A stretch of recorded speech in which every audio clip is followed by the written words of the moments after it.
میں سیدنا عمر فاروق یہ نہیں حکمران تھے، ریاست مدینہ کے حکمران میں آپ کو بتاتا ہوں۔ سیدنا عمر فاروق رضی اللہ تعالیٰ عنہ کے دور میں نا ایک شخص آیا، حضرت عمر فاروق سے ملنے کے لیے آ رہا ہے۔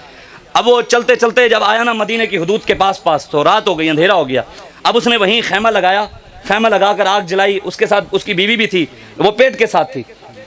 اب وہ وہیں پر رک گیا۔ سیدنا عمر فاروق رات کو جیسے اپنی قوم کا حال دیکھنے کے لیے، رعایا کا حال دیکھنے کے لیے گئے، چلتے چلتے مدینہ کی حدود سے باہر نکل گئے، دیکھا دور ایک آگ جل رہی ہے، تو اب اس خیمے والے کے پاس خود پہنچ گئے۔ اس کو جا کر کہا ہاں بھائی کہاں سے آیا ہے؟ اس کو نہیں پتا کہ یہ امیر المومنین ہے۔ اس نے کہا جناب میں عمر فاروق امیر المومنین سے ملنے آیا ہوں، صبح مل کر چلا جاؤں گا۔ اس نے کہا شاید یہ کوئی مجھ سے اٹھانے ہو، وہ صبح مل کر چلا جاؤں گا۔ سیدنا عمر فاروق نے فرمایا بھئی تو بتایا کیوں ہے؟ اس نے کہا میں امیر المومنین سے ملنے کے لیے۔ اتنی دیر تھی کہ حضرت عمر ہماری روایات میں موجود ہے، ہمارے بڑوں نے لکھا ہے کہ اندر وہ خیمے کے اندر جو بی بی تھی نا، ان کی آوازیں آنے لگ گئیں، شور آیا۔ تو انہوں نے پوچھا یہ کس کی آواز ہے؟ اس نے کہا یہ میری بیوی کی ہے، وہ پیٹ سے ہے، شاید بچہ پیدا ہونے والا ہے، اسی وجہ سے وہ تکلیف میں ہے۔ سیدنا عمر فاروق بھاگے، پر میں ایک منٹ رک جا، گھر گئے۔ یہ تھی وہ کیا کہتے ہیں خاتون اول، یہ تھی خاتون اول، وہ نہیں تھی بس ہم نام نہیں لینا چاہتے، یہ تھی سیدنا عمر فاروق اپنی زوجہ محترمہ ہماری ماں، ان کو لے کر آئے، وہاں دوڑ کر گئے اور ایک غلام کو کہا کہ سامان اٹھاؤ، ساز و سامان کھانے پینے کا جو ضروریات ہیں۔ اپنی بیوی کو بتایا کہ ہاں ایک بیوی ہیں وہ پیٹ سے ہیں، ان کا بچہ پیدا ہونے والا ہے، تو جو چیز ضرورت ہے لے کے چلو۔ تو آپ اپنی بیوی کو لے کر چلے گئے، اور حضرت عمر فاروق نے اپنی بیوی کو خاتون اول کو، ریاست مدینہ کے امیر المومنین نے خاتون اول کو خیمے کے اندر بھیجا اور کہا آپ خود باہر ہاتھ باندھ کر کھڑے ہیں۔ اور وہ جو آیا ہوا مسافر تھا وہ حضرت عمر فاروق کو کہہ رہے جناب یہ لے آئیں، وہ لے آئیں، یہ لے آئیں، وہ لے آئیں، پانی لے آئیں، یہ چیز کی ضرورت ہے، وہ چیز کی۔ حضرت عمر فاروق دوڑ رہے ہیں، یہ کر رہے ہیں، وہ کر رہے ہیں۔ تھوڑی دیر بعد خیمے سے آواز آئی امیر المومنین بچہ پیدا ہو گیا، مبارک ہو۔ تو وہ بندہ حیران پریشان، اس نے کہا حضور آپ نے فرمایا ہاں میں ہوں اس ریاست مدینہ کا حکمران امیر المومنین۔ یہ نہیں کہا کہ جناب تو ہن میرے کینوں کام کروا رہے ہیں، تینوں پتہ نہیں اسی تے صدر لگے ہیں، صدر پاکستان لگے ہیں۔ آپ اس بات کو سمجھیں، ہمارا علامہ اقبال کہتے ہیں یار عشق میں اپنا مقام پیدا کر، نیا زمانہ نئی صبح و شام پیدا کر، خدا گر فطرت شناس دے تجھے، سکوت لالا و گل سے کلام پیدا کر، میرا طریق امیری نہیں فقیری ہے، خودی نہ بیچ غریبی میں نام پیدا کر، عزت سے اٹھیں جییں، جینا ہے تو سر اٹھا کے جییں۔ امام حسین نے فرمایا تھا کربلا میں، آپ نے فرمایا ظلم کے خلاف جتنا جلدی اٹھو گے قربانیاں تمہیں کم دینی پڑیں گی، جتنی دیر کرو گے قربانیاں زیادہ دینی پڑیں گی۔ بے شک۔ اور امام زین العابدین کا یہ فرمان ہے، آج ہمیں آ کر نیا دین نہ سمجھاؤ، ہمیں ہمارے بڑے بتا گئے۔ امام زین العابدین نے فرمایا آپ کو جب آپ کے وقت کے حکمران نے مروان نے کہا نا جناب ملنا ہو، آپ نے فرمایا میں نہیں آنا۔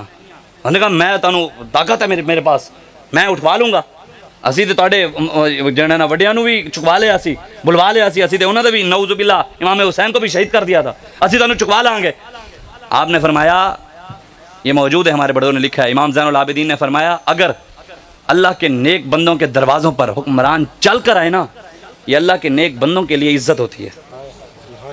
اور آپ نے فرمایا اگر اللہ کے نیک بندے اللہ اور اس کے رسول کے نام لیوا حکمرانوں کے دروازے پر چلے جائیں تو یہ ان کے لیے ذلت ہے۔ ہمیں ہمارے بڑے یہی بتا گئے ہیں، ہمارے بڑے یہی راستہ دے کر گئے ہیں، اور اسی خود روٹیاں پکا پکا کر غریبوں کو دے رہے ہیں۔ سبحان اللہ۔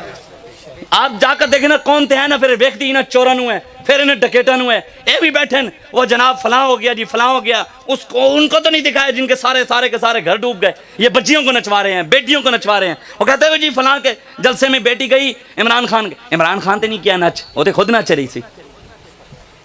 اگر تانوں پتہ ہے پھر قوم تو قرآن کو بازیچہ تعویل بنا کر، اللہ تعالیٰ نے قرآن میں کہا ہے یضل بہ کثیرا ویہدی بہ کثیرا، اللہ قرآن میں فرماتا ہے بہت سارے لوگ قرآن کو پڑھ کر گمراہ ہو جائیں گے۔ آپ سوچیں کیا قرآن کو پڑھ کر بندہ گمراہ ہو سکتا ہے؟ اللہ قرآن میں خود کہہ رہا ہے یضل بہ کثیرا ویہدی بہ کثیرا، بہت سارے لوگ قرآن کو پڑھ کر گمراہ ہو جائیں گے، بہت سارے ہدایت پا جائیں گے۔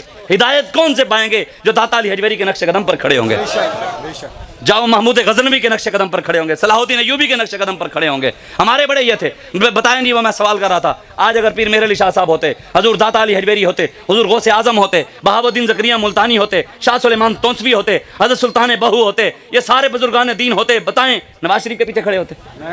ایمانداری سے بتائیں، زرداری کے پیچھے، عمران خان کے پیچھے؟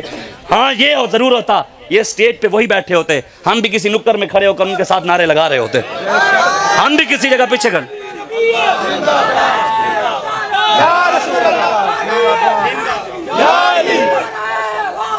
یا غوث اعظم، یا علی تاجدار ختم نبوت، تاجدار ختم نبوت، ہم ان کے ماننے والے ہیں۔